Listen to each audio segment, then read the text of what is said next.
بسم اللہ الرحمن الرحیم۔ السلام علیکم ورحمۃ اللہ وبرکاتہ۔ ناظرین کرام، جیو اقرا کے پروگرام معاشرہ میں میں ہوں آپ کے ساتھ ڈاکٹر سمیع اللہ زبیری۔ ہم ایک دفعہ پھر آپ کے لیے سیریز لے کے آئے ہیں معاشرہ کیا ہے، انسان معاشرے میں کیا رول پلے کرتا ہے، معاشرتی برائیاں کون کون سی ہیں، اسلام ان کو کس طرح ہینڈل کرتا ہے، قرآن کریم نے پچھلی امتوں کے معاشروں کا انالیسس کیسے کیا ہے، اور ایک ڈیڈکٹیو انداز میں ہمیں کیا رزلٹ دیے ہیں کہ اگر ہمارا معاشرہ ویسا ہو گیا تو پھر کیا ہم بھی ویسے ہی ہو جائیں گے، اور اگر ہم اصلاح کرنا چاہتے ہیں تو قرآن و حدیث ہمیں کیا روشنی دیتے ہیں۔ ہمارے ساتھ ہمیشہ کی طرح ہمارے پرماننٹ گیسٹ ہیں پروفیسر ڈاکٹر سہیل حسن صاحب، انہوں نے جوائن کیا ہے، وہ روزانہ ہمارے ساتھ اس پروگرام میں ہوں گے۔ السلام علیکم ورحمۃ اللہ وبرکاتہ سر۔ جی وعلیکم کیا السلام۔ حال، آپ خیریت سے ہیں؟ جی الحمدللہ۔ بہت شکریہ آپ کا پروگرام میں دوبارہ ٹائم دینے کا۔ اور آج ہمیں جوائن کیا ہے ایک بہت ہی مشہور و معروف سرجن اور ڈاکٹر وائس چانسلر تعمیر ملت یونیورسٹی ڈاکٹر اقبال خان صاحب۔ السلام علیکم۔ وعلیکم السلام ورحمۃ اللہ وبرکاتہ۔ آپ ماشاءاللہ ملک کے مایہ ناز ویسکولر سرجن ہیں، اور بھی بہت سی خصوصیات ہیں، قرآن کے بھی اپنے آپ کو طالب علم کہتے ہیں، ان سے بھی بہت کچھ سیکھنے کا موقع ملے گا۔ پروگرام کا آغاز اپنے فارمیٹ کے مطابق ہم پروفیسر ڈاکٹر سہیل حسن سے کرتے ہیں۔ ڈاکٹر صاحب، آپ ہمیں یہ بتائیے کہ ایک معاشرہ ہے کہ آپ نے قرآن و سنت میں اس کے بارے میں کافی کچھ پڑھ رکھا ہے، تو اس کے بارے میں بتائیے کہ قرآن کیا کہتا ہے معاشرے کے بارے میں۔ بسم اللہ الرحمن الرحیم، الحمدللہ رب العالمین، والصلاة والسلام علی سید المرسلین وعلی آلہ وصحبہ اجمعین۔ معاشرہ جو لفظ ہے وہ بنا ہی اسی سے ہے کہ عشیر اور معشر، وہ یہی کہا جاتا ہے، ایک تو اس میں ایک گروہ کا اور ایک مجموعے کا تأثر ہے، اور دوسرا ان کے ساتھ ملنا جلنا، لین دین، ایک تعلق، اس کی طرف وہ اشارہ کرتا ہے۔ تو معاشرہ اصل ہے ہی وہ چیز جو کہ ایک انسانوں کا ایک گروہ ہے، گروپ ہے، مجموعہ ہے، کہ جس میں بہت سے انسان رہتے ہیں، اور ان کے جو روابط ہیں وہ ایک خاص اہداف ہیں اور خاص مقاصد ہیں، ان کے تحت ہوتے ہیں۔ اور تیسری بات یہ ہے کہ وہ اپنے وطن، اپنی جس علاقے میں رہ رہے ہیں اس سے ان کا ایک تعلق، اور آخری بات یہ ہے اس معاملے میں کہ وہ ایک قانون اور ایک دستور کے پابند ہوتے ہیں۔ تو یہ چیزیں ہوں گی تو تبھی ایک معاشرہ بنتا ہے کہ اس میں ایک جیسے گروہ ہے، ایک مجموعہ ہے لوگوں کا۔ نمبر دو یہ ہے کہ وہ ایک ہدف اور مقصد کے پابند ہیں، اور تیسری چیز یہ ہے کہ وہ ایک جگہ ہے جس میں وہ رہتے ہیں، سب وہاں پہ بکھرے ہوئے نہیں ہیں بلکہ ایک ہی جگہ پر ہیں، جیسے ایک ملک ہے، قوم ہے، وطن ہے۔ اور آخری بات یہ اس معاملے میں کہ وہ ایک دستور کے پابند ہوتے ہیں۔ کوئی ایسا نہیں ہے کہ کسی جنگل کا قانون ہو، بلکہ ایک ملک کا قانون ہوتا ہے، آئین ہوتا ہے، اس کے پابند ہوتے ہیں۔ یعنی یہ اس کے عناصر ہیں۔ جی ہاں، اور اگر یہی ان اس کے ایلیمنٹس میں کچھ بھی مس ہو جائے جی ہاں، تو وہ سوسائٹی مکمل نہیں ہے۔ سوسائٹی مکمل نہیں ہے۔ جی اچھا، وَجَعَلْنَاكُمْ شُعُوبًا وَقَبَائِلَ لِتَعَارَفُوا، اس کے بارے میں بتائیے کیا ہے۔ جی ہاں، اللہ تعالیٰ نے اس میں یہ بتا دیا کہ ہم نے جو تمہیں پیدا کیا ہے قوموں میں اور قبائل کی صورت میں، اس کا مقصد کیا ہے؟ تاکہ تم ایک دوسرے کو پہچانو اس کو۔ یعنی یہ مقصد نہیں ہے کہ لوگ ہم عصبیت میں مبتلا ہو جائیں کہ ہم پاکستانی ہیں اور ہم یہ ہیں، ہم پنجابی ہیں، ہم پٹھان ہیں، ہم بلوچی ہیں، تو اس طرح کر کے یہ عصبیتیں جو ہیں یہ نہیں ہونی چاہیے۔ اصل مقصد جو اللہ نے بیان کیا ہے وہ یہ ہے کہ ایک دوسرے کی پہچان، صرف پہچان ہے کہ ہمارا تعلق پنجاب سے ہے، یا ہمارا تعلق خیبر پختونخوا سے ہے، یا بلوچستان سے ہے، یا سندھ سے ہے، تو یہ ایک پہچان ہے صرف، اس میں کسی قسم کی کوئی عصبیت کا معاملہ نہیں ہوتا۔ ایک معاشرے میں پہچان جو ہے وہ ایک اس کی شخصیت کے طور پہ ہوتی ہیں، اور ایک مسلمان معاشرہ جب کہتے ہیں ہم، جو اللہ تعالیٰ جس کو چاہتے ہیں، جس کا یہاں پہ ذکر کیا گیا ہے، وہ یہ ہے کہ اس میں یہ عناصر تو ہوں گے جس کی ابھی ہم نے بات کی، اس کے ساتھ ساتھ یہ ہے کہ اللہ تعالیٰ کی عبودیت، اللہ تعالیٰ کی بندگی، جو ہم مسلمانوں کو دوسری قوموں سے، دوسرے معاشروں سے ممتاز کرتی ہے، وہ یہ ہے کہ ہم اللہ کے حکم کے پابند ہیں، اس کی شریعت کے پابند ہیں، اس کی شریعت کے مطابق ہی ہم زندگی بسر کریں گے، اور اس کے حکم کے تابع ہو کے اس کے بندے بن کر رہیں گے، تو یہ ایک مسلمان معاشرہ بن جائے گا۔ اس طرح پھر وہ اس کی جو خصوصیات ہیں وہ اس میں آ جائیں گی جو ایک مسلمان معاشرے میں ہونی چاہیے۔ بالکل ٹھیک ہے۔ ڈاکٹر سہیل حسن صاحب نے قرآن و سنت کی روشنی میں بتایا بھی مسلمان معاشرہ کیسے بنتا ہے، لیکن ڈاکٹر صاحب اس کا جو فروٹس ہیں، مسلمان اور اسلام، اس کے تو فروٹس ہونے چاہیے۔ تو قرآن کہتا ہے وَتَعَاوَنُوا وَاعْتَصِمُوا كُلُوا وَاشْرَبُوا، سب چیزوں میں سینس آف پارٹیسپیشن ہے۔ آپ نے ڈیفرنٹ سوسائٹیز دیکھی ہیں دنیا میں سر، اور آپ ڈاکٹر بھی ہیں، تو پھر وہ فروٹس کیا ہمیں نظر آ رہے ہیں ہمارے پاکستان کے اسلامی معاشرے میں؟ شکریہ بہت بہت.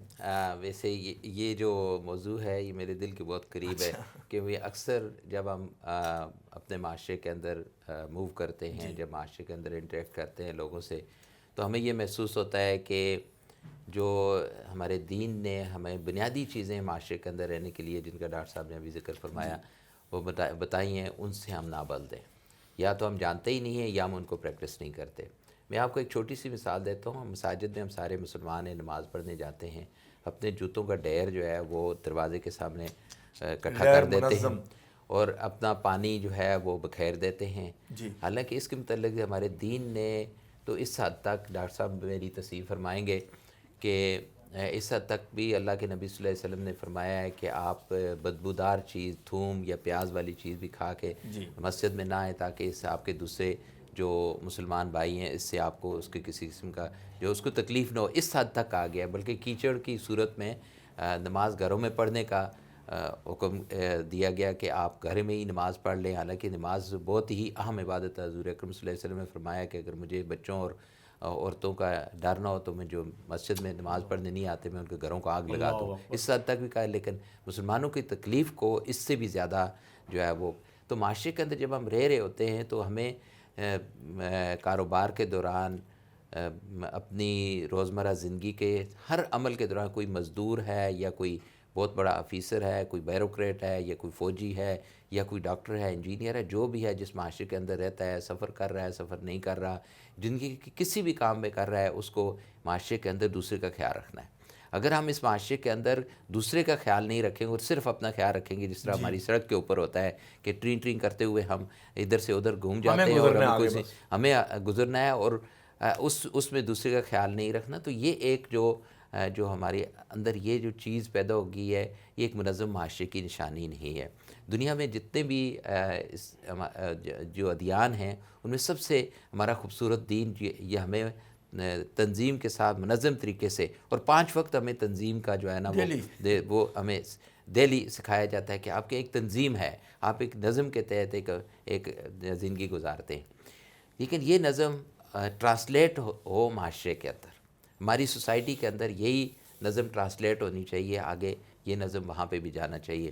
وہ جو تقوی کا مظہر ہے وہ ہر مقام پہ ہونا چاہیے. یعنی سڑکوں پہ بھی تقوی نظر آ سکتا ہے. سڑکوں پہ بھی، کام کے دوران بھی، مریض کو دیکھنے کے دوران بھی، مریض کو ہاتھ لگانے، مریض کو چھوڑنے، ان تمام چیزوں میں ہمیں تقوی نظر آنا چاہیے. دوسری جو اہم چیز جو مجھے لگتی یہ ہے کہ ہمارے اس معاشرے کا جو بگاڑ پیدا ہوا ہے over the period of time, وہ صرف دین سے دوری ہی نہیں ہے، بلکہ اس میں ایک دوسرے سے آگے بڑھنے کا جو الحاق متقاصر، ہاں جی، ایک دوسرے سے آگے بڑھنے کا جو ہمارا ایک دوڑ ہے، اس نے جو ہے نا ہمیں بہت زیادہ خراب کیا ہے. اور میٹیریلزم ہے. اور اس میں جو ایک اور جو چیز جو میں نے دیکھی ہے کہ ہمارے یہی لوگ جب چلے جاتے ہیں ویسٹ میں، آپ نے دوسرے معاشروں کا ذکر کیا، جب میں کسی منظم معاشرے میں چلے جاتے ہیں یہ بالکل سیدھے ہو جاتے ہیں.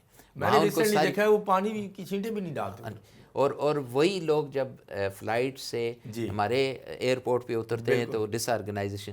سو یہ چیز جو ہے نا یہ لوگوں کے اندر اور سوسائٹی کے اندر اس چیز کو انکارپوریٹ کرنا، اور یہ پاکستان کے اندر بھی ہوتا ہے. آپ موٹر وے پہ اندر جا کے کوئی وہ وائلیشن نہیں کرتے، لیکن وہی جب آپ پاکستان میں دوسرے شہروں کے اندر آتے ہیں یا دوسرے روڈز کے اندر آتے ہیں تو آپ کو کوئی جو ہے نا وہ تنظیم نظر نہیں آتی. تو اس لیے کسی بھی جو معاشرے کی اٹھان یا معاشرے کی جو آؤٹ لک ہے وہ اس کی تنظیم سے بہت منسلک ہے.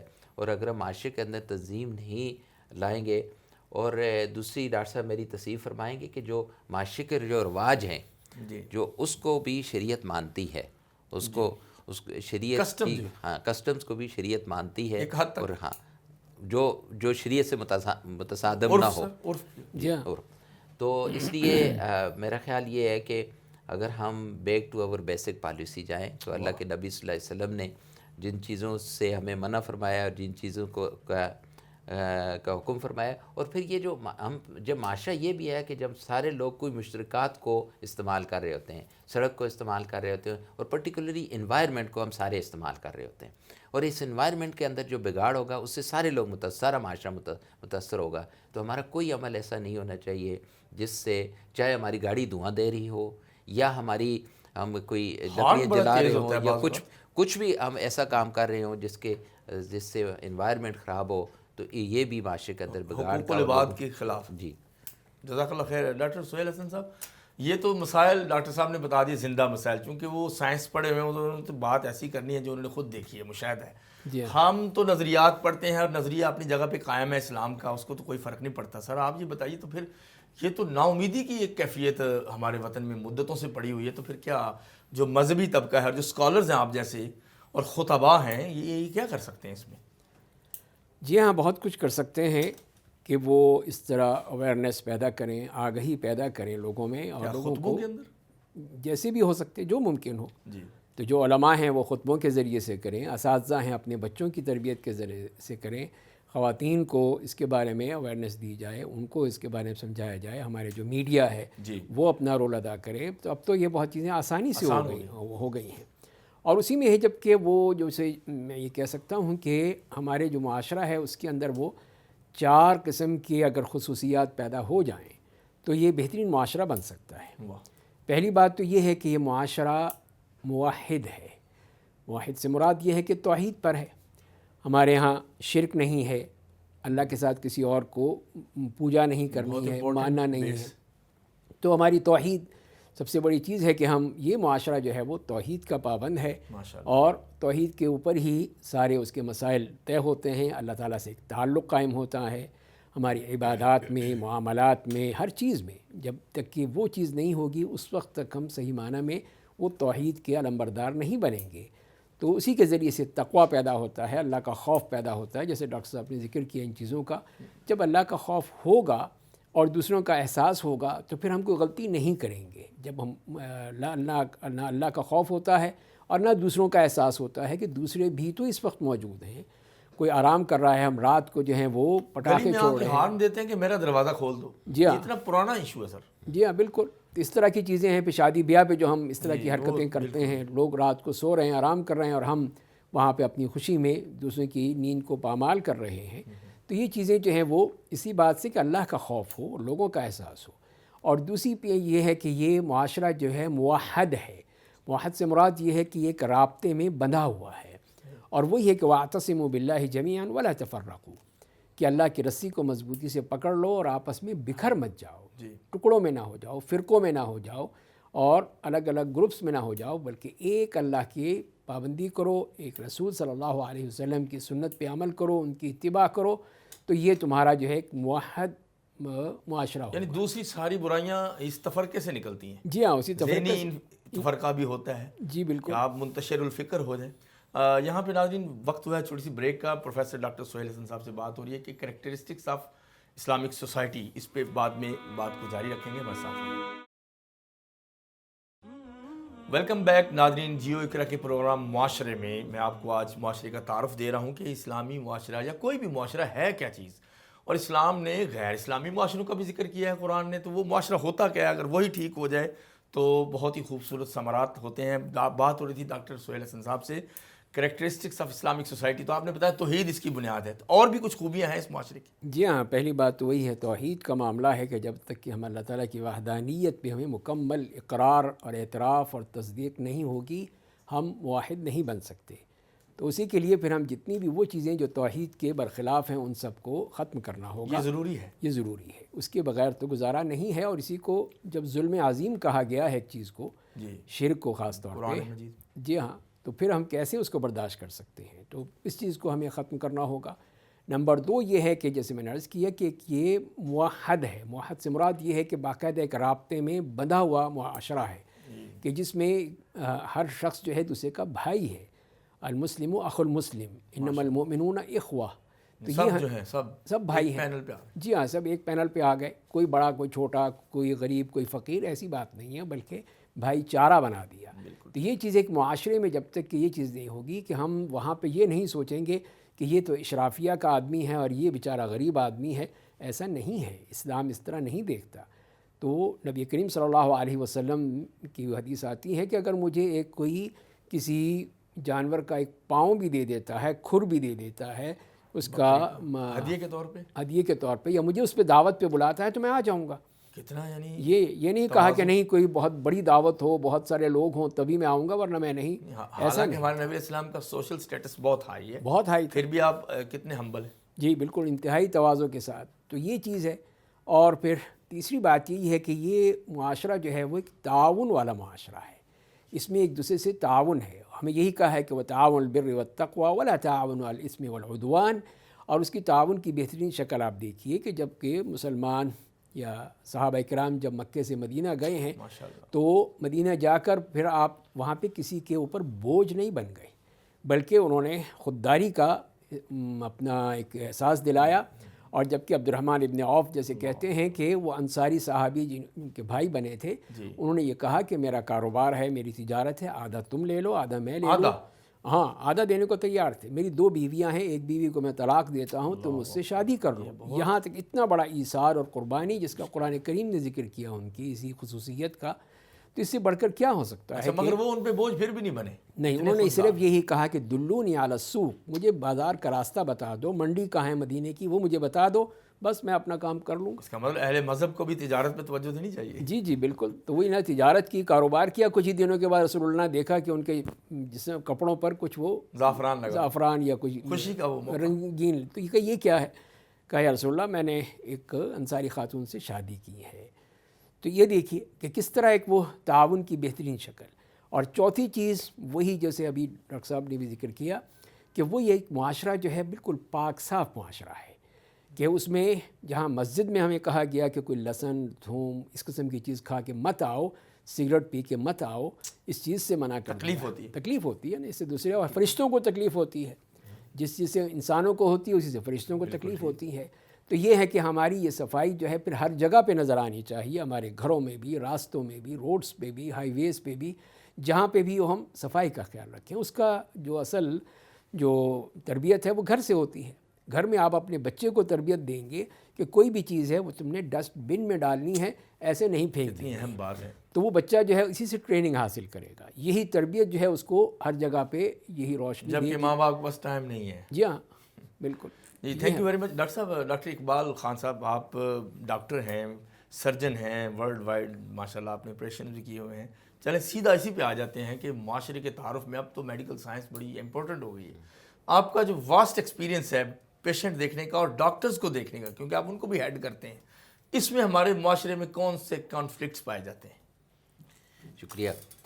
اچھا ڈاکٹر صاحب نے ہمیں بہت اچھے طریقے سے ایجوکیٹ کر دیا ہے کہ معاشرے کی جو ہمارے معاشرے کی 4 بڑی خصوصیات جو ہیں وہ بیان کی ہے۔ میرا خیال ہے انہی کو اگر ہم اپنے سامنے رکھیں، ان کو تو ہمارے جو اس وقت دنیا کے اندر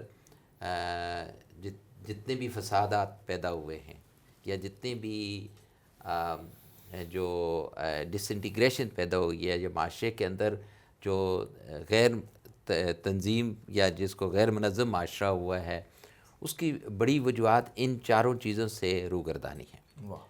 اور اب اگر آپ یہ دیکھیں کہ خود مسلمان معاشرہ ہے ہمارا، سو کارڈ مطلب ہے یہ ہم کہہ سکتے ہیں کہ، لیکن پھر بھی یہ معاشرہ بہت سارے معاشروں سے بہت بہتر ہے۔ اور اس معاشرے کے اندر جو اب آپ دیکھتے ہیں کہ جب ہماری آج سے صرف 2 سال پہلے پاکستان میں 26% لوگوں کو مینٹل ایلنس تھی، یعنی 26% لوگ جو ہے ذہنی مریض تھے، اور اس وقت آج کی تاریخ میں 31.5% لوگ جو ہیں وہ، اور یہ تیزی سے بڑھ رہا ہے اور یہ آگے بڑھ رہا ہے۔ اور یہ جو مینٹل ایلنس بڑھنے کی سب سے بڑی وجوہات جو ہیں وہ جو ڈاکٹر صاحب نے ابھی فرمائی ہیں 4 وجوہات، ان کو چھوڑنا اور ان سے الگ ہونا اور اپنی بنیادوں سے الگ ہونا ہے۔ اور میں آپ کو اس کو امیڈیٹلی اس لیے لنک کرنا چاہتا ہوں کہ ہم جو مریض دیکھتے ہیں، میں چونکہ سرجن ہوں، میرے پاس فزیکل ایلمنٹ کا پیشنٹ آتا ہے، تو ہمارا یہ خیال ہے کہ صرف دل ہی بیمار ہوتا ہے یا معدہ ہی بیمار ہوتا ہے یا پھر کسی جگہ کوئی رسولی نکل آ جاتی ہے جسم کو دوسرے، لیکن ہم کبھی یہ نہیں کہ سوچتے کہ اسپرٹ بھی بیمار ہوتا ہے۔ انسان کا جو روح ہے وہ بھی بیمار ہوتی ہے، اور روحانی بیماریاں زیادہ خطرناک ہیں کمپیئر. یعنی ایک آدمی بالکل صحیح و سالم ہے اور اس کی جو ذہنی توازن ہے اس کا بگڑا ہوا ہے، تو وہ کسی کام کا نہیں ہے، نہ کوئی صحیح کام کر سکتا ہے، نہ وہ کوئی زندگی معاشرے کے اندر کوئی اہم رول پلے کر سکتا ہے. تو اس کا ڈائریکٹلی ریلیشن شپ معاشرے کے اندر ہے. ہم یہ کیا کرتے ہیں کہ ایسے لوگوں کو ایک تو آئیڈینٹیفائی نہیں کرتے، اگر آئیڈینٹیفائی ہو بھی جائیں تو ڈسکارڈ کر دیتے ہیں. اس کے نتیجے میں ہوتا یہ ہے کہ معاشرے کے اندر مزید بگاڑ پیدا ہوتا ہے. تو اس بگاڑ کی جو میری نظر میں جو اس بگاڑ کی جو جہاں اور بہت سارے عوامل ہیں، اس میں یہ جو ہمارا media, I'm sorry to over all جو ہمارا میڈیا ہے اس نے بھی بڑا سوشل میڈیا کہہ لیں، اور پرٹیکولرلی سوشل میڈیا. آپ دیکھیں کہ اب آپ لوگ آپس میں گفتگو نہیں کرتے. جی سر. یعنی پہلے کیتھارسس ہوتا تھا کہ اگر مجھے کوئی مسئلہ ہے تو میں اس کا کسی سے ڈسکس کرتا تھا، اپنے ڈاکٹر سے کرتا تھا یا کسی سے کرتا. اب تو یہ ہے کہ ہم کسی سے کیتھارسس بھی نہیں کرتے، اور بلکہ ایک سے بات دوسرے تک پہنچانے کے لیے بھی کہ اپنا واٹس ایپ یا اپنی جو سوشل میڈیا کو استعمال کرتے ہیں. اور اس کے نتیجے میں ہوتا یہ ہے، ایک حدیث مجھے یاد آتی ہے کہ وہ ہے کہ کفا بالمرء کاذبا ان یحدث بکل ما سمع، کہ تم میں سے جھوٹا ہونے کے لیے اتنا ہی کافی ہے کہ ہر سنی سنائی بات آگے پھیلاتا بہت پھرے. پھیل گیا ہے. اچھا، تو ہم نے تو کبھی یہ نہیں سوچا کہ ایک واٹس ایپ میسج میرے پاس آئے، کبھی تصدیق کی ہے اس کی کہ یہ ٹھیک ہے یہ غلط ہے، اس کو آگے پھیلا دیتے ہیں. ڈبل چیک بھی نہیں کرتے. اور اس جب آگے پھیل جاتا ہے تو اس کے اثرات جو ہے معاشرے کے اوپر پازیٹیو یا نیگیٹیو اچھا یہ ریورٹ بھی نہیں ہوتا پھر. جی، ریورٹ بھی نہیں ہوتا. تو اس لیے میرا خیال یہ ہے کہ احتیاط جو سب سے اہم چیز جو مجھے جو تھوڑا بہت مطالعے کے بعد جو تقوی کی سمجھ جو آئی ہے وہ یہ ہے کہ اس میں خوف بھی ہے، اس میں طمع بھی ہے، یعنی اللہ سے امید بھی ہے، اس سے محبت بھی ہے، اور اس سے دھیان بھی ہے کہ ایک کانشیسنس رہنا، ہر وقت اس دھیان میں رہنا کہ میں کوئی ایسا کام نہ کروں جس سے میرا رب جو ہے ناراض ہو جائے. جب انسان کے اندر یہ خاصیت پیدا ہو جائے تو وہی انسان کو باقی انسانوں سے ممیز کرتی ہے کہ وہ انسان جب یہ سوچتا ہے کہ میرا ہر کام مجھے اپنے رب کو خوش کرنے کے لیے ہے یا اپنے رب کی رضا کے لیے ہے، اور یہ میرا ہر کام میں ایسا ہو کہ جس سے میرا رب کسی صورت میں مجھ سے ناراض ہو. میں اس کی مثال ہمیشہ دیتا ہوں کہ ہمارے بچے ہیں، ان کا جو باپ سے وہ پیار بھی کرتے ہیں لیکن اس کے ساتھ سے باپ کا خوف بھی ہوتا ہے. آج کل کے بچوں میں کم خوف ہوتا تھا تو آپ کے زمانے میں، بلکہ میرے بھی. تو یہ جو خوف تھا، خوف بھی ہوتا تھا لیکن اس کے ساتھ پیار بھی ہوتا تھا، محبت بھرا ہوا خوف تھا. اچھا، تو یہ جو ہے نا اس سے کچھ نہ کچھ تعلق جو ہے نا یہ تقوی کا نکلتا ہے کہ وہ اللہ سے پیار بھی ہے، محبت بھی ہے، اس کی ہر ادا کو جو اللہ تعالیٰ نے جو چیزیں بتائی ہیں یہ اس کے نبی کریم صلی اللہ علیہ وسلم کی ہر ادا کو اپنانا بھی ہے، لیکن اس کے ساتھ کہیں غلطی نہ ہو جائے اس کا خوف بھی ہمارے دلوں میں ہونا چاہیے. تو یہ ایک اس جو اگر یہ خاصیت ہمارے اندر آ جائے تو یہ جتنی ذہنی بیماریاں ہیں، یہ میں نے آپ جو پہلے سیشن میں نے ذکر کیا تھا کہ جو ذہنی بیماریاں پیدا ہونے کی سب سے بڑی وجہ جو ہے وہ دوڑ ہے، معاشرے کے اندر جو ہے آگے بڑھنے کی دوڑ ہے. اور وہ دوڑ جو ہے ایسی لامتناہی دوڑ ہے کہ آپ کہاں تک دوڑ رہے ہیں اس میں بھی ڈاکٹر صاحب گائیڈ کریں گے کہ اللہ کے نبی صلی اللہ علیہ وسلم نے فرمایا ہے کہ آپ جو ہے دنیا کے معاملے میں جو اپنے سے کم تر لوگوں کو دیکھو اور دین کے معاملے میں اپنے سے بہتر لوگوں کو دیکھو. تو اس لیے اگر تو یہ اس دوڑ کو ختم کرنا ہے یا اس دوڑ کو محدود کرنا ہے تو اس کا بہترین طریقہ یہ ہے کہ ایک اسٹینڈرڈ بنا دیا گیا ہے. تو جہاں تک ہمارے معاشرے پھر بھی we are slightly better off. I would say کہ ٹھیک ہے ہم لٹرنگ کرتے ہیں، ڈسٹ بن میں چیزیں نہیں پھینکتے، مساجد میں ایک دوسرے کا خیال نہیں رکھتے، بہت ساری چیزوں کے باوجود اسٹل ہمارا معاشرہ دوسرے معاشروں سے اس لیے بہتر ہے کہ اگر کوئی بیمار ہو جاتا ہے تو 10 آدمی اکٹھے ہو جاتے ہیں، اگر کوئی اس دنیا سے رخصت ہو جاتا ہے تو اس کو تدفین کے لیے لوگ اکٹھے ہو جاتے ہیں، فری اور تو اب تو ویسٹرن معاشرے میں تو ایسے بھی ہے کہ میں خود اس سے میں خود اس سے کہ میرے کولیگ کی والدہ فوت ہوگی تو اس نے ان کو کہا کہ مورچری میں رکھ دو، میں 10 دن کے بعد آؤں گا تو تدفین کر دوں گا. اور یہ میں نے خود اس کو آبزرو کیا. وی کی ناٹ تھنک اباؤٹ دیٹ. یہ ہمارے معاشرے کے اندر کچھ چیزیں بہت پازیٹیو ہیں اور ان پازیٹیو چیزوں کو بھی ہمیں اجاگر کرنا ہے اور ان کو مزید لنک کرنا ہے ایک دوسرے کے ساتھ. جہاں تک ڈاکٹر صاحب نے صفائی ستھرائی کے متعلق ذکر کیا ہے، جو دنیا کے جو منظم معاشرے ہیں ان میں صفائی ستھرائی، آپ جاپان چلے جائیں وہاں کا تصور نہیں ہے لیٹرنگ کا، مطلب یہ جھوٹ بولنے کا تصور نہیں ہے جو ہمارا خاصا ہونا چاہیے تھا. یہ چیزیں ہم ان معاشروں سے سیکھ سکتے ہیں کہ how they could be able to inculcate these quality in their own society. اسلام نے اس سے لرننگ سے منع بھی نہیں کیا. جی جی بالکل. تو ڈاکٹر اقبال خان صاحب نے اس کو بتایا ہے بھی معاشرہ جو ہے نا وہ یونٹ کی طرف آتا ہے، ہر فرد ہے ملت کے مقدر کا ستارہ. جی تو سر ملت بھی بننی ہے، پھر امت بھی بننی ہے. تو جو شخصی طور پہ اس تعارفی پروگرام میں ہم معاشرے کے بارے میں بتا رہے ہیں تو ہر شخص ذمہ دار ہے. اس میں حدیث میں کوئی رہنمائی ہے تو بتائیے. جی ہاں بالکل، اس میں ہمارے لیے بہت بڑی رہنمائی یہی ہے کہ نبی کریم صلی اللہ علیہ وسلم نے یہی فرمایا ہے کہ کلکم راعٍ وکلکم مسئول عن رعیتہ، کہ تم میں سے ہر شخص جو ہے ایک نگراں ہے اور چاہے راعی معاشرہ چھوٹا یا بڑا. جو بھی ہے. جیسے کہ ایک چرواہا ہوتا ہے تو وہ اپنے ریوڑ کا یا اس کا خیال رکھتا ہے کہ ادھر ادھر بکھر نہ جائیں اس کے جانور، تو اسی طرح پھر ایک انسان کو راعی کہا گیا ہے کہ وہ اپنی اس رعیت کا نگراں ہے.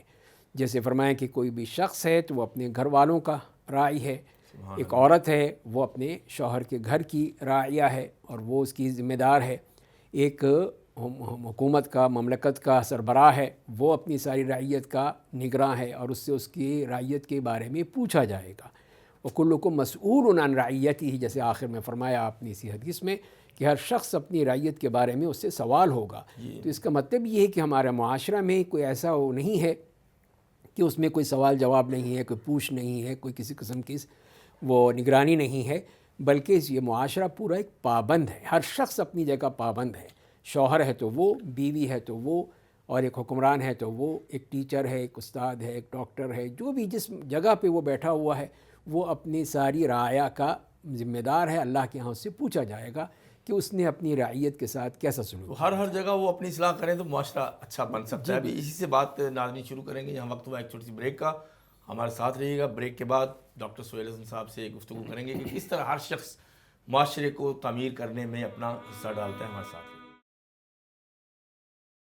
ویلکم بیک ناظرین. جیو اقرا کے پروگرام معاشرے کا ہم تعارف آپ کو کروا رہے ہیں کہ معاشرہ ہے کیا، اور یہ 30 ایپیسوڈز ہوں گی. 30 پروگرامز میں آپ کو سب اسکالرز مل کے، بہت بڑے بڑے اسکالرز یہاں آتے ہیں الحمدللہ، جنہوں نے 50 برس تدریس میں اور تعلیم میں اور پریکٹیکل لائف میں گزارے ہیں. وہ شیئر کریں گے آپ سے کہ اتنے تھوڑے ٹائم میں اتنا زیادہ علم آپ تک ہم نے کیسے پہنچانا ہے. اور انشاءاللہ ہم سمجھتے ہیں ہماری یہ کامیابی ہے اس چینل سے کہ معاشرتی برائیاں کیا ہیں اور اس کا تدارک کیسے ممکن ہے، اور قرآن و حدیث کی روشنی میں مثالی معاشرہ کیا ہو سکتا ہے. اور انشاءاللہ پیوستہ رہ شجر سے امید بہار رکھ. اسی لیے ہم نے محدثین، مفسرین اور علماء، ڈاکٹرز سب کو یہاں دعوت دی ہوئی ہے. ہمارے ساتھ حدیث کے ایکسپرٹ اور سیرت چیئر تعمیر ملت شفا یونیورسٹی میں ڈاکٹر سہیل حسن ہیں. بتا رہے تھے کہ شخصی ذمہ داری جو ہے، جو پرسنل رسپانسبلٹی ہے انڈیویجول، اس میں کتنا کردار ہے سوسائٹی بلڈ کرنے کا. جی ہاں، یہ تو بہت اہم مسئلہ ہے ہمارے اس معاشرے کا، کہ جس میں حدیث میں تو یہ آتا ہے کہ اگر کسی بھی ایسے علاقے میں جہاں پہ لوگ رہتے ہیں اور وہاں پہ کوئی شخص جو ہے وہ بھوکا رہ جاتا ہے تو پورا معاشرہ جو ہے ذمہ دار بن جاتا ہے. چاہے ہزاروں لوگ ہوں، کوئی بھی ہو، وہ ایک بھوکا کیوں رہا، اس کی ذمہ داری ان سب پر ہے. جب ہم نے بات کی ہے کہ کلکم مسئول عن رعیتہ، تو ہر شخص جو ہے اپنی رعیت کے بارے میں ہے. تو جب ایک انفرادی طور پر، تو اس میں بھی کہ جب ایک مسلمان کا بھائی ہے تو اس کا بھائی بھوکا کیسے سو، پڑوسی کا جو حق، پڑوسی کا حق ہے. پڑوسی کو جاننا چاہیے کہ اس کے پڑوس میں کوئی غریب لوگ رہتے ہیں، کیا اس سردی میں یا گرمی میں ان کے کیا مسائل ہیں، کس طرح ان کو دیکھا جائے گا، ان کے کھانے پینے کے مسائل ہیں کیا ان کے پاس ہے یا نہیں ہے، کہیں وہ آج رات بھوکے تو نہیں سو گئے، ہم تو پیٹ بھر کے. تو یہ چیزیں جو ہیں یہ اسی طرح ہوگی تاکہ وہ ایک معاشرے میں اس کا احساس پیدا ہو کہ آپس میں اخوت اور بھائی چارہ. تو یہ چیزیں ہیں. اور دوسری اہم بات جو ہے جو کہ ہم اس معاشرے میں دیکھ سکتے ہیں وہ یہی ہے کہ جب ایک احساس پیدا ہو کہ کسی کو تکلیف نہیں دینی، اور اس میں سب سے بڑی بات یہ ہے کہ ہم بغیر کسی تحقیق کے، بغیر کسی معلومات کے ایک چیز کو فوراً دوسری طرف منتقل کر دیتے ہیں. سوشل میڈیا ہے. جی ہاں، سوشل میڈیا ہی ہے سب سے بڑا جو اس معاملے میں کردار ادا کرتا ہے کہ جو بھی خبریں ہیں وہ بریکنگ نیوز کے نام سے جو ہیں وہ اس طرح نشر کر دی جاتی ہیں جیسے کہ حقیقت ہے، جبکہ کچھ ہی دیر کے بعد پتہ چلتا ہے کہ یہ فیک نیوز ہیں. سر نیوز کے علاوہ جو ہم لوگ مختلف معاشرے اکائیوں میں رہتے ہیں، یونٹس میں، اپنی قوم کے بارے میں، اپنے ہی فیملی کے بارے میں، اپنے ہی کولیگز کے بارے میں پھیلا دیتے ہیں.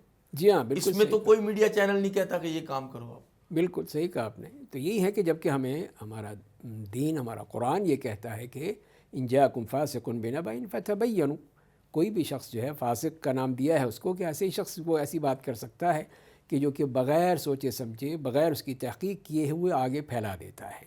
اور پھر اس سے کتنے خطرناک قسم کے نتائج ہوتے ہیں کہ قرآن نے بھی اس کا ذکر کیا ہے کہ اس کی وجہ سے تم کتنے ہی لوگوں کو مصیبت میں ڈال سکتے ہو، پریشانی میں ڈال سکتے ہو.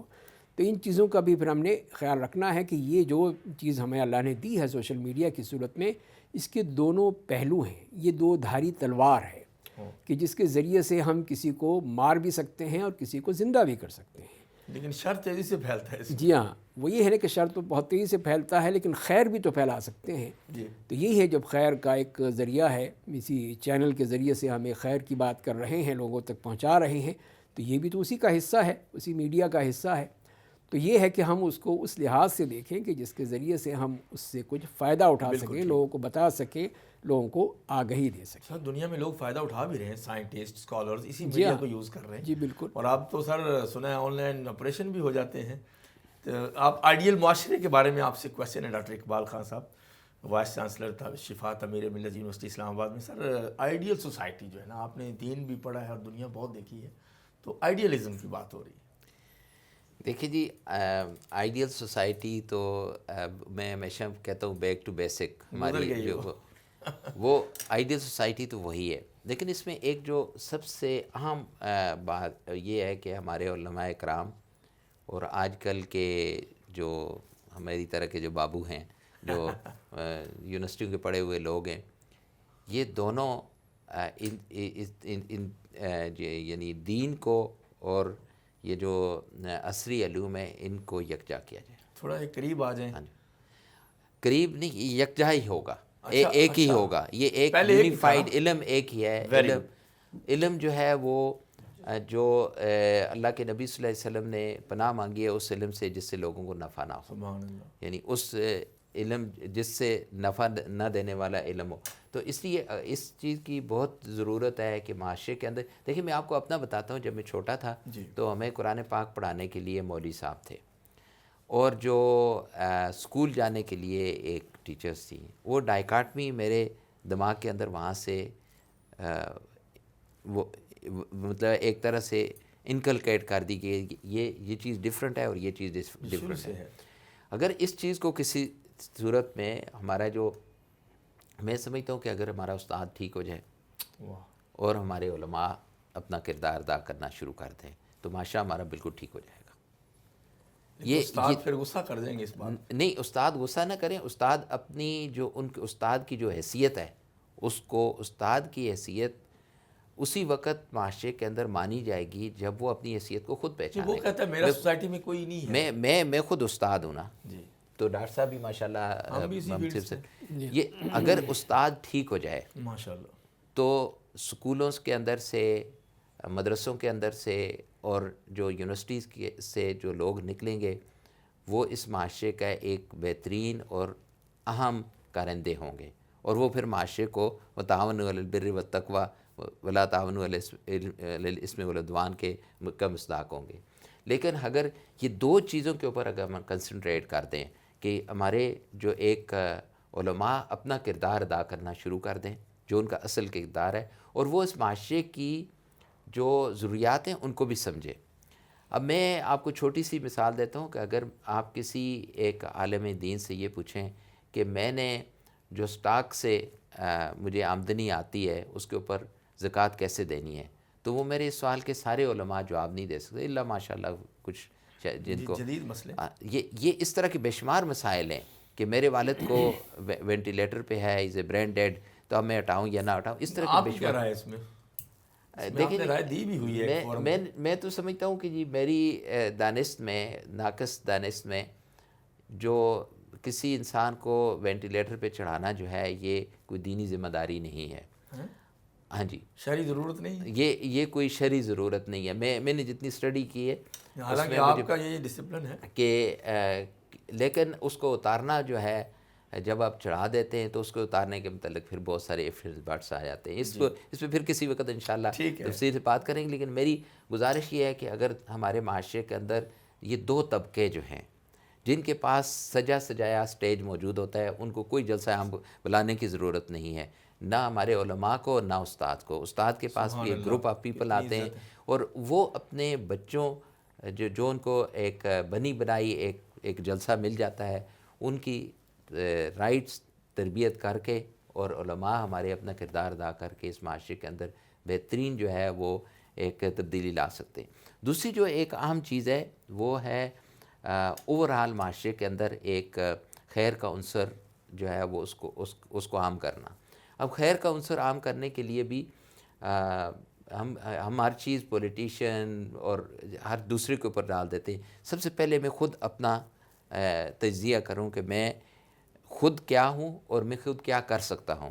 اور ہمارے بہت ساری ایسی چیزیں ہیں جو ہمارے بس میں ہوتی ہیں، جسے اپنے گھر کی صفائی ہم کر سکتے ہیں، اپنی گلی کی صفائی بھی ہم کر سکتے ہیں، اور ہم اپنی مسجد کی صفائی بھی کر سکتے ہیں، ہم اپنی مسجد کے غسل خانے بھی صاف رکھ سکتے ہیں. تو اسی طرح بے شمار ایسی چیزیں ہیں. جب آپ گاڑی پارک کرتے ہیں تو اب اگر آپ یہ دھیان رکھیں کہ میں نے گاڑی اس طرح پارک کرنی ہے کہ میرے کسی دوسرے بھائی کو یا کسی دوسرے موٹرسٹ کو یا فیلو کو اس سے نقصان نہ ہو، یا اس کا کوئی وقت نہ ضائع ہو، میں اس طرح نہ پارک کروں کہ کسی ڈبل پارک کر وغیرہ وغیرہ. تو اگر اس کے متعلق اگر اتنا ہی سوچنا شروع کر دوں تو معاشرے کے اندر بہت ساری تبدیلیاں آنا شروع کر دیں گی. اسی طرح اگر میں نے ٹریفک قوانین کی پابندی کرنی ہے، اگر میں نے جو ہے کسی جگہ خریداری کرنی ہے تو میں نے کیو میں لگنا ہے، میں نے بینک میں جانا ہے یا ڈاکخانے میں جانا ہے یا کسی اور کامن فیسلٹی کو یوز کرنے کے لیے آنا ہے، تو اپنی ٹرن کا انتظار کرنا ہے. اور اگر یہ چیزیں ہمارے اندر آنا شروع ہو جائیں، اور یہ استاد اور علماء دونوں اس کے اندر کلیدی کردار ادا کر سکتے ہیں، پھر والدین ہیں جو اس کے اندر کلیدی کردار ادا کر سکتے ہیں، پھر معاشرے کا وہ عرف. اور جس طرح ڈاکٹر صاحب نے فرمایا کہ جو کلکم راعی کلکم مسئول، تو ہر آدمی اگر یہ اپنی اس حیثیت کو پہچان لے کہ میں I will be asked about that. دوسری جو چیز ہے کہ utilization of the common facilities. اب ہمارے یہاں یہ رواج پا گیا ہے کہ یہ تو گورنمنٹ کا مال ہے، اس کی کوئی میں یہ سمجھتا ہوں کہ زیادہ خطرناک مال ہے یہ جو گورنمنٹ کا، یہ کامن سوسائٹی کا جو مال ہے. اب میں نے اگر فرض کیا آپ کا 1 روپیہ یا 10 روپے کہیں غلط طریقے سے لیے ہوئے ہیں یا مارے ہوئے ہیں، تو زندگی میں یہ موقع ہے کہ میں آپ سے معاف کروا لوں یا آپ کو ادا کر دوں، یا آپ کے بچوں کو معاف کروا لوں یا ان کو ادا کر دوں. لیکن اگر میں نے معاشرے کے اتنے عوام الناس کا جو ہے، یا گورنمنٹ تو پبلک پراپرٹی ہے، سب کا ہے، اس میں سے اگر کوئی پیسہ یا کوئی اس کی فیسلٹیز کو ہم نے مس یوز کیا ہے، اور اس کی میں کس سے معاف کرواؤں گا، اس کی معافی کا کیا صورت ہوگی، دیر تک وہ یوز کرتے رہتے ہیں، اور اس کی معافی کی کیا صورت ہوگی، یہ ڈاکٹر صاحب انشاءاللہ کسی وقت ہمیں ایجوکیٹ کریں گے کہ اس کے متعلق بھی کوئی ہمیں ہونا چاہیے کہ جو ہم غلط کام کر چکے ہیں. لیکن آئندہ کے لیے ہم سب اگر اس چیز کا اہتمام کرنا شروع کر دیں کہ ہم میں سے ہر ایک نے اپنے حصے کا وہ کام کرنا ہے جو مجھ سے متعلق ہے، اور میں نے ہر اس چیز کو احتیاط سے استعمال کرنا ہے جو کامن فیسلٹیز ہیں، جتنی میرا حق ہے میں اتنا ہی استعمال کروں. تو میرا یہ خیال ہے کہ پھر چیزیں بالکل آپ نے انالیسس کیا، تو میں نے بھی خود بھی دیکھا ہے باہر یہ ساری آپ نے مثالیں دی ہیں نا، لوگ اس کو فالو کرتے ہیں سر، اور یہاں پہ جو ہی پہنچتے ہیں لینڈ کرتے ہیں تو سارے قانون ہمارے لیے ختم ہو جاتے ہیں. ایون کہ جو کیو بنی ہے ایئرپورٹ پہ، اس کے وہ پٹی کے نیچے سے بھی کچھ لوگ گزرنا شروع ہو جاتے ہیں. تو جب تک فرد ٹھیک نہیں ہوگا تب تک پورا معاشرہ بھی ٹھیک نہیں ہو سکتا. ہر شخص ناظرین اگر یہ سمجھے کہ میں نے جانا ہے اور میں نے قبر میں بھی جانا ہے اور آخرت میں بھی جانا ہے، یہ کوئی مذہبی باتیں نہیں، یہ حقیقی باتیں ہیں. صرف یہی نہیں کہ یہ مذہب کی باتیں ہیں، یہ تو ہر شخص نے جانا ہے وہاں پہ. اور پروفیسرز ہمیں بتاتے ہیں، ڈاکٹرز بتاتے ہیں کہ کس طریقے سے ایک فرد کا درست ہونا ضروری. تبھی تو قرآن کہتا ہے وَكَانَ أَبُوهُمَا صَالِحًا، کہ جن یتیم بچوں کی دیوار چننے کے لیے حضرت موسیٰ علیہ السلام اور حضرت خضر علیہ السلام کو بھیجا گیا مزدور اور مستری بنا کے، ان کے والد نیک تھے، تو اللہ تعالیٰ نے اس ایک شخص کی نیکی کو سوسائٹی کی اصلاح کے لیے استعمال کیا. یہ قرآن میں ہے مثال، اور بھی مثالیں ہیں. اور خود نبی علیہ الصلوۃ والسلام مکہ کے اس معاشرے میں جہاں شرک سب سے بڑا گناہ ہوتا تھا اور بڑی برائیاں، وہاں آپ نے خود کو درست رکھ کے، اپنی ساتھیوں کو اور اپنی قوم کو درست رکھ کے کتنی ہی مدت بعد ایک مدینہ میں ایک جگہ بنا کے دکھائی. تو الحمدللہ آج ہمیں پروفیسر ڈاکٹر سہیل حسن صاحب نے جوائن کیا، آئندہ بھی جوائن کریں گے، اور اسپیشل ہمارے پروگرام میں آئے وی سی شفاعت امیر ملت university professor doctor Iqbal Khan صاحب، آپ کا بہت شکریہ. ڈاکٹر صاحب آپ کا بھی شکریہ. ناظرین، جیو اقرا کے پروگرام معاشرہ میں اپنے ہوسٹ ڈاکٹر سمیع اللہ زبیری کو اجازت دیجیے. نئے ایپیسوڈ کے ساتھ، نئے عنوان کے ساتھ پھر آپ سے ملاقات ہوگی. اللہ حافظ.